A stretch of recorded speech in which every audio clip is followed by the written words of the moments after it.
అయితే ములక్కాడ ఇంకా కోడిగుడ్డు వేసి అయితే కూర వండేసేద్దాము. దానికి కావాల్సినవన్నీ కోసేసి రెడీగా పెట్టేసుకున్నాను. ముందుగా నా వీడియో చూసే ముందైతే నా ఛానల్ని అయితే సబ్స్క్రైబ్ అవ్వండి. అదేవిధంగా లైక్ చేసి నాకైతే సపోర్ట్ చేయండి.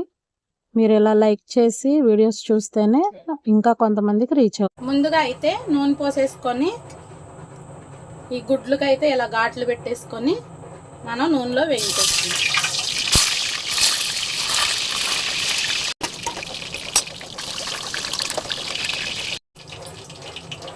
ఇలా తిప్పుకుంటూ వీటిని వేయించేసుకుందాం.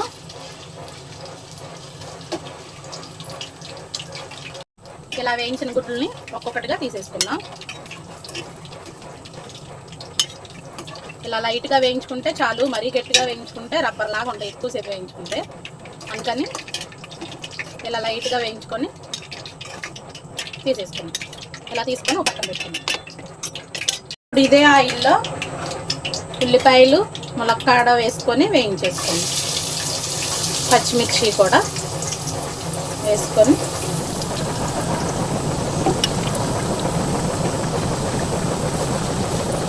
ఇప్పుడు దీంట్లో సరిపడా ఉప్పు వేసి ఒకసారి కలుపుకొని మూత పెట్టేసుకొని వేయించేసుకున్నాం. ఇలా వేగుతున్న ఉల్లిపాయల్లో ఫ్రెష్గా కరివేపాకు వేసుకున్నాం. వేసుకొని ఒకసారి పెట్టుకున్నాం. ఇవి ఇంకా బాగా వేగాలన్నమాట. ఇప్పుడైతే ఉల్లిపాయలు అయిపోయినాయి. ఈ ఉల్లిపాయలు అయితే బాగా అయిపోయినాయి. ఇప్పుడు దీంట్లో ఈ టమాటా ముక్కలు అయితే వేసేద్దాం. ఇవి కూడా బాగా ఎగిపోవాలి.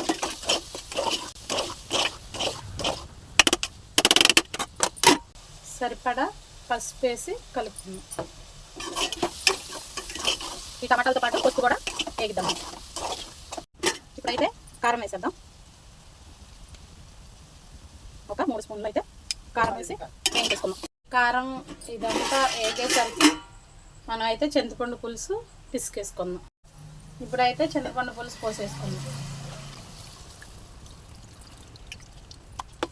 ఇప్పుడైతే ఈ చింతపండు పులుసుని కొంచెం ఉడికించుకుందాం.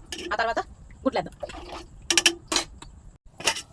ఇలా తెలుస్తుండగా ఇప్పుడైతే మనం ఈ ఉడికించుకున్న గుడ్లు వేసేద్దాం.